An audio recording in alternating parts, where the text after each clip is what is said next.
top. And our problem is a marauding horseback archer fires an arrow at a castle, and he's on a height of 2 meters because he's on top of a horse. So he fires and he starts at a height of 2 meters. And the arrow comes out with a speed of 50 meters per second and an angle of 25 degrees above the horizontal. So he starts at a height of 2 meters, speed of 50 meters per second, and an angle of 25 degrees above the horizontal, all for the arrow. The castle walls are 80 meters away. He's firing it at a castle, and the walls of the castle are 80 meters away, and they're 10 meters tall. How far above the wall is the arrow when it flies over? So let's draw a little picture. So we see our man, he's on horseback, but I won't draw the horse. And there's castle walls out here in the distance, right? And so there is a distance of 80 meters between him and them, and the castle walls are 10 meters tall. So he fires an arrow. He fires an arrow. And it flies through the air. And the question we want to know is, just as it gets above this wall, how tall, what's the extra height above that wall? How high is the arrow above the wall? And then it will wind up landing on the other side. Hopefully it won't hurt anybody. Well, he is a marauder. Okay, so let's see, how can we figure this out? So our first question is, when is the arrow above the wall, right? We've got this great formula here. We can figure out what the height of the arrow is if we know the time, because we know what V naught is. It's 50 meters per second, right? We know V naught equals 50. We know theta equals 25. He fired it at an angle of 25 degrees above the horizontal. We know that its starting height was h equals 2. And we were given g, so that's everything that we need for y except for the time. But we don't know what time it is before it manages to make it over those walls. So what we need to do is we first need to figure out, when does it make it to the walls? At what point is it at the walls? So x equals v naught cosine theta t plus d. So we know what v naught is. It was 50. We know what theta is. It's 25. We know how far they are, so we know what our x value is going to be. It's 80 meters away. So finally, what is our d? That's the one thing we don't know there, right? So what's the d? Well, let's just say that the horseback rider, where he starts, is 0, right? We might as well make his horizontal location 0, so he starts at 0 horizontally. So 0 equals x here, and then this is 80 equals x here. So the castle walls are at 80, he starts at 0 in terms of horizontal x location. So at this point, we're ready to solve this thing.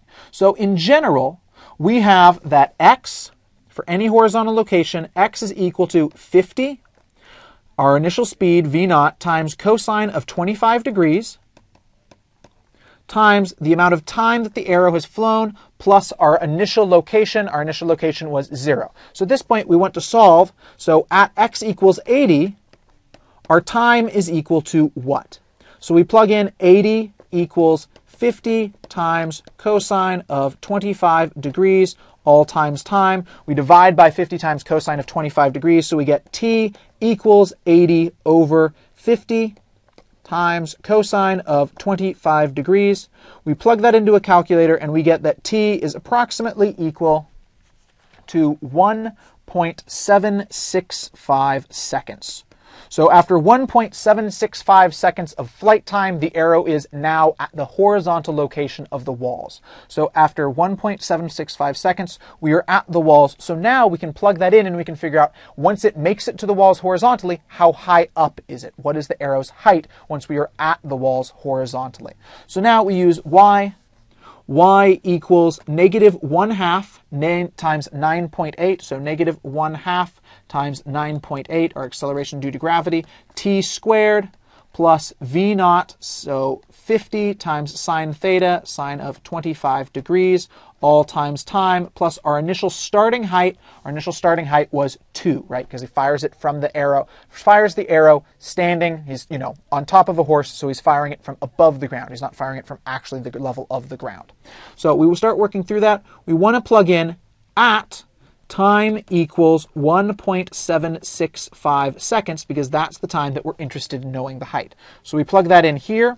We plug that in, and we get y equals negative 1/2 times 9.8 is negative 4.9 times 1.765 squared plus 50 sine 25 degrees times 1.765 plus 2. Kind of a lot there. But at this point, we can work this all out.